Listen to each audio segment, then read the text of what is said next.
Life for Jamaicans overseas may not be as glamorous as some would believe. Even with all the opportunities, the pressures of starting over can be great. Hardships, loneliness, and sometimes isolation and even prejudice. After many years, coming home seems like the perfect dream. But the long-awaited return may not go quite as planned, and they find themselves leaping from the frying pan into the fire. We'll focus on crime and the returning resident next on CS311. Crime Stop Jamaica and National Bakery, in association with TVJ and our sponsors, Guardsman, Home and Things, Careers Jamaica, Grace Kennedy, Progressive Grocers and Musson Foundation present CS311 with Deirdre Dixon and Leroy Hall.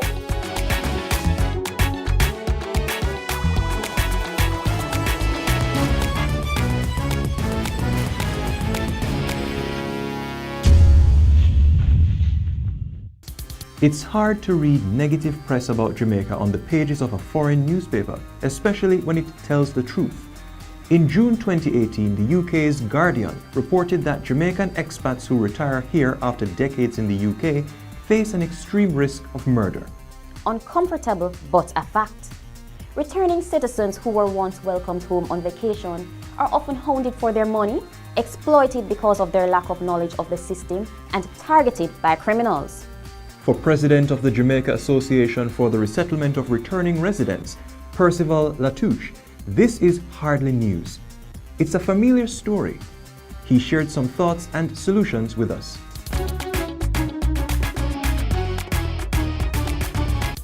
Once you spend 3 consecutive years overseas, you are entitled to returning resident status.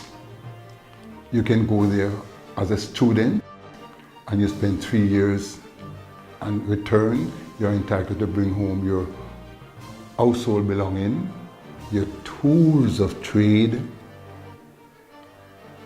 and free of cost. Those that go to work, it applies to everyone. Once we are contacted from overseas, we now advise them how to prepare to come home. So you'll tell them what to do. They're just simply going through custom. There are questions that custom is asking them, which is their private business, their private address should not be disseminated to nobody because of the crime problem that's taking place on the returning residents. We need to work out a system that will protect them when they go to custom. Jamaicans are boasted type people. I've just bought my house out in Portmore, and I just come in and I pay 5, 10, 15 million for it. And these are things that I want, and don't do it. Jamaica is not like what we left here when we left here in the 50s. See, everybody know Tom, Dick and Harry. And though Tom, Dick and Harry is not just protecting you, it's to protecting themselves. If they need a gardener, or they need a helper, or they need an electrician, or a plumber, or a builder, we can supply them all across the country. Take for instance, those at the airport that was being robbed 24/7, and they are still being robbed now, but the police won't hear about it. If they ever robbed one tomorrow morning, the police will never hear. As long as they're alive, they took off the following morning and they're gone. So you're not hearing about it anymore. I know at least 6 that went in the past 5 months. Did not go to the police. They turned back because they want their life. So there's not much I can say, but I know that between the custom wheelchair handlers and the baggage handlers, telephone should be taken away from them totally. Because when you get there to the airport, the first thing they do is take up the phone and says to you, you want to call anyone? And some of them is naive enough to say, yes, call Mars John, what's the number? And that's it, right? And that's how they get on. Some of the robberies, I'm not saying all of them. Well, I would ask the Jamaican government to pay more attention to the Jamaicans that leave here and went abroad, because they are the ones who kept this country going, right? So if it hadn't been for us who lived overseas, I don't know what would have happened to our education system and our children here in Jamaica. Therefore, the government should take more hands-on approach to the children in every nook and cranny of Jamaica.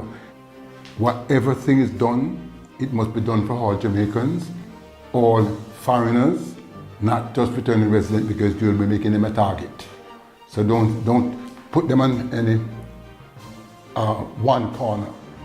Deal with the country, the people of the country, and those that come in and going out. Make the country livable. Lock up who is to lock up. Murderers, thief, gunman, politician, returning resident. Lock up who for lock up. That is what you're going to do to make the country run good. To make the people come in happy. If you're taking side with this man or side with that man, the country can't go anywhere. How alert are you? When you're on the road, do you pay attention to your surroundings? Do you take note of suspicious behavior and people? Would you recognize any of the faces of the following missing people? Anything you know could help. Missing, brought to you by Progressive Grocers. Mitzi Fife, 51 years old, has been missing since 2006. She was last seen in Spanish Town, St. Catherine. Her mode of dress is unknown, and she has not been seen or heard from since. 70-year-old William English of Castleton, St. Mary, has been missing since Wednesday, August 30, 2017. He is of brown complexion, slim build, and 168 centimeters or 5 feet 6 inches tall. Mr. English was last seen in Central Village, Spanish Town in St. Catherine, dressed in a blue plaid shirt, black pants, black shoes, and a tam. 74-year-old Aldin Chambers of Dunsinane District, Manchester, has been missing since Friday, August 4, 2017. She is of brown complexion, slim build, and is 175 centimeters or 5 feet 9 inches tall. Aldin Chambers was last seen at home dressed in a beige sweater, blue jeans, and a pair of black shoes. 78-year-old David Ferron of Old Brayton, St. Catherine, has been missing since Monday, May 8, 2017. He is of dark complexion, medium build, and about 174 centimeters or 5 feet 9 inches tall. Reports are that Mr. Ferron was last seen at about 12 p.m. in his community, wearing black pants, a grey shirt, and a pair of brown slippers. Maud Elaine Russell, otherwise called Miss Tiny, an 81-year-old retiree, has been missing since Thursday, April 12, 2018. Miss Tiny was last seen at about 5 p.m. that afternoon on Biles Drive, St. John's Heights, St. Catherine. She was wearing a floral dress. The number to call is 311.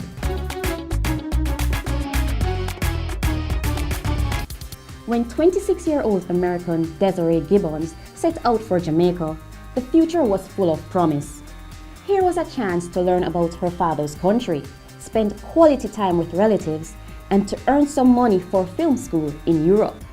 It was the perfect plan, but a plan that would soon be broken. What happened during Desiree's stay in Jamaica? Watch this, our featured crime.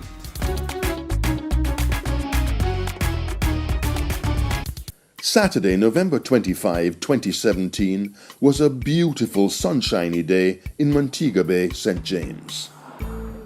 Traffic on the Long Hill Road was heavy, but flowing smoothly. Little did anyone know the horror hidden in the bushes.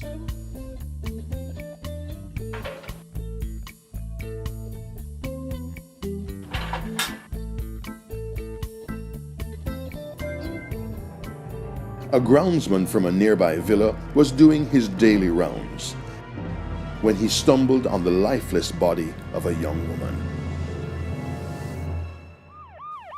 The police were summoned and the murder scene processed. She was fully clothed and a single key numbered 216 lay beside her body. She was eventually removed to the Cornwall Regional Hospital, where it was confirmed that Desiree Gibbons' throat had been slashed. Surveillance video shows Desiree leaving the family hotel where she was staying at 11:27 on the night of Thursday, September the 23rd, 2017. The video offers no clues, but somebody somewhere knows what happened.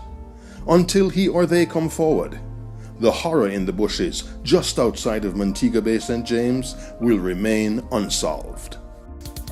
Desiree's lifeless body was found in bushes, throat slashed, abandoned at the side of the road. Never could her family have imagined that beautiful Jamaica was where her dreams would end. You know, in terms of how we're feeling, it's still complete devastation. We have no answers. We have nobody to turn to. And, you know, honestly, we feel like nobody in the Jamaican authorities care. I'm sure perhaps they do, but it doesn't feel that way. The perception is that nobody cares. And, you know, Desiree is gone and there's just still no answers. We were extremely close. She was an only child for 8 years. There's not anything that she didn't share with me or I didn't share with her. You know, she was an actress, she was a model, she was an entrepreneur. We talked about everything. We were very, very, very close. It's a huge loss to me personally, but as well as to the family, her sisters, her father, the community, everybody. It has caused an awful lot of turmoil in the family. Desiree was staying in the hotel owned by her grandmother and her uncle was down there. And, you know, immediately you become suspicious of everybody. Nobody called to tell us she was missing until I learned that she had been brutally murdered. My children are suffering. I have one who would not even attend any of her services. I have another who's struggling in school, who's very sad and she's in denial. It's just complete devastation. The family has completely fallen apart and they might as well have just murdered each and every one of us. Every day that she was in Jamaica for the 27 days, I believe it was, we spoke. And when I watched the video of her leaving that hotel, she was summoned out of that hotel by somebody she knew. I am almost 100% sure whoever killed her, she knew them. And I can't understand why. I just don't get it. You know, Desiree was everybody's best friend. Desiree was the one who would pick you up and drag you along and get you on your feet. She'd leave nobody behind. I just want to say to the people of Jamaica, if anybody knows anything, no matter how small you might think it is, it could be the missing piece to solve the murder. So if anybody knows anything, please come forward, let somebody know. We are devastated at the loss of Desiree. She was a gift to all of us, and there's many people struggling with her death. Crime Stop is offering a reward totaling $100,000 for information leading to the arrest and charge of the perpetrators of this heartless crime. But make no mistake, this is about much more than money. Please, don't do it for the reward. Do it for everyone's right to live and to die in peace. And Nancy is a Jamaican folklore hero, the ultimate trickster and con artist. But this image is not quite so funny when you're the real-life victim of a ruthless scam. Watch this. Now, my nephew. Yes. You see this piece of land that I'm talking about here? Yeah. This piece of land, I bought this land about 5 years ago. I wanted to buy a long time ago, but I never had the money. Because when I just went to the UK, I went on the banana boat. And when I went on the banana boat, man, it was hard for us. So I had to work really hard and save up this money and I buy it. Now I look at the land and it's good land. I even done the plan already, done all the plan and everything. So what I'm going to do is I want you to be in charge of all the work that goes on, right? I'm going to send you £5,000 when I go back to the UK. I'm going to send £5,000 for you to start the groundwork, Yes, dig the foundation. You have the plan already, and then you can get every man them to start the work, okay? And I will continue to send money to you every month. When you run out of money, you just call me and say, Uncle, I run out of money. I will send the money, and then you can just build the house. This house is not just for me alone, you know. It's for you too. You is my nephew. You is my sister. Only pick me. God rest her soul. I can't believe it. I can't believe it. Look how I left the boy in charge and I sent the boy all this money and the boy don't dig no foundation. Not one block don't deliver. No cement, no sand, no steel. The boy scammed me. My sister one picked me. One boy picked me. He was the only one I could depend on. You see this kind of dishonesty? It happens more often than you think. Sometimes even your own family will rip you off. If you plan to build your retirement home, use only registered professionals, architects, engineers, surveyors, and find yourself a reputable contractor. If you're not careful, dog nyam your supper. Don't be scammed.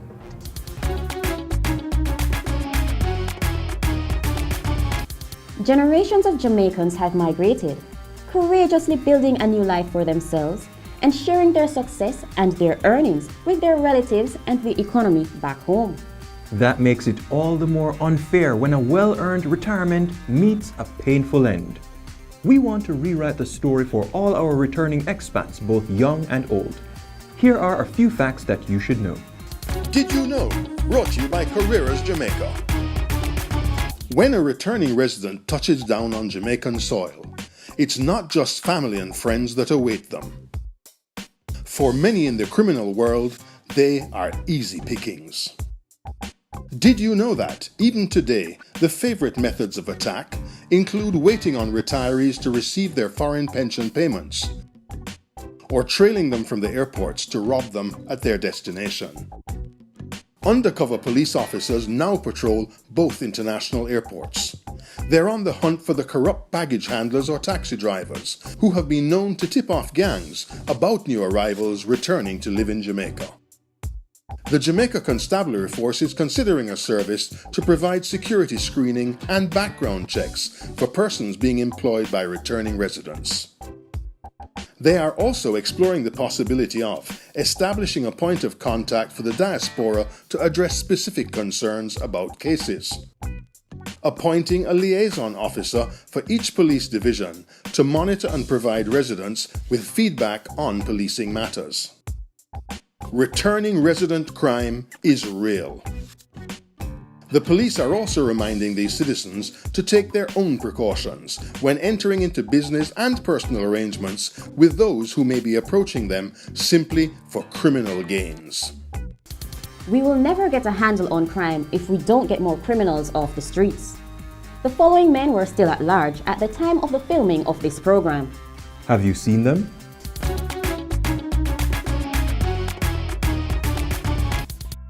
Marlon Barnett, otherwise called Shortman of Gregory Park, Portmore, St. Catherine, is wanted for questioning in connection to charges of shooting, wounding with intent, and illegal possession of a firearm, all related to a police-involved incident in Caymanas Gardens, St. Catherine, on Thursday, February 13, 2015. Marlon Barnett is considered armed and dangerous.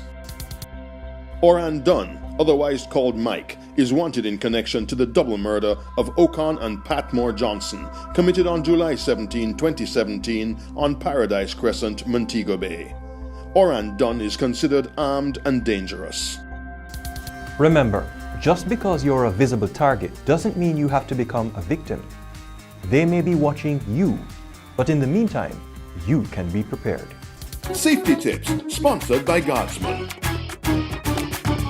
We find that as people get old, their social skills, their support structure around them is disappearing, and therefore they become far more dependent on others to help them do things, and they want to rely on others to help them to do things because of their own uncertainty.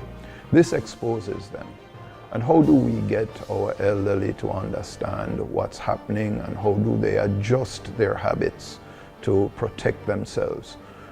One of the things that the elderly first do is they become very predictable in their routines, Thursdays to go to the bank, Wednesdays to go to the post office, Tuesdays to go to the supermarket.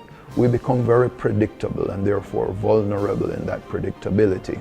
So we need to mix up our routine. We need to rotate the things we do, and those that we can't, we ensure that we take the necessary safeguards when we do it. When at home, the elderly are advised, lock the doors, lock the windows. Most burglaries against the elderly are because of open doors, open windows in the property. At night, we need to ensure that they not only have good outside lighting, but that they're a part of the community. We encourage the elderly to become active members in neighborhood watch where they exist, so that a curious neighbor is better than any watchdog you can have. And therefore we encourage them to be a part of that and get our neighbors to look after and look out for us. The other thing that we need to ensure is that When you're out walking about, whether you are in the plazas, on the road, or wherever, that you carry with you a whistle. Your ability to maybe shout and scream is not as strong as it used to be. But with a whistle, you can certainly draw attention and raise an alarm to something happening. When we go to the banks, try and avoid carrying as much cash. Ensure just enough. And if you have to carry it in more than one place on your person. Don't put everything in one pocket. We need to be very conscious of who is around us. The elderly are usually attacked or robbed on the approach to their home or in the home. So we need to ensure that we raise our awareness and consciousness when we are approaching home. Have the keys ready. Don't get to your door and then start to fumble for keys and look for keys. Have them ready on your approach to the door. We also need to ensure that we use electronics as much as we can. As we get older, there are ways that we can not only track ourselves, but we're able to raise an alarm and an alert. There are tracking watches that the elderly can buy, and it works twofold. It's your security alarm, but it can also be your medical alarm. It's how you have it programmed that will make the difference. We also can have around the house an intrusion alarm system or a panic alarm system. Again, doubling not just for your physical security, but also your medical safety. The elderly are very vulnerable because they want to be good citizens. And when persons come offering unsolicited help, whether it be to do your garden, repair your house, whatever, you need to be very careful. That unsolicited help could be a way to get inside or to find out more about you, the person. So avoid engaging unsolicited help. Ensure the persons that you let into your home are people you know, people you trust. If you don't, confirm who they are, ask for identification. And one of the other things that we need to be very careful of, who you open your doors to. The elderly should have certainly a peephole in their front door so they can see who is outside and don't go opening the door to see who it is. We need to take these simple safeguards to protect ourselves. It's not easy to be the bearer of bad news, to share with you negative statistics week after week. But make no mistake, CS311 is not about fear or about a lack of hope. We do this because we are positive that hiding from the truth cannot solve crime. Turning away will not make a difference. We have the power to push back this wave of crime that is sweeping across Jamaica. With your help. I'm Leroy Hall. And I'm Deidre Dixon. We'll be back next week. Hope to see you soon.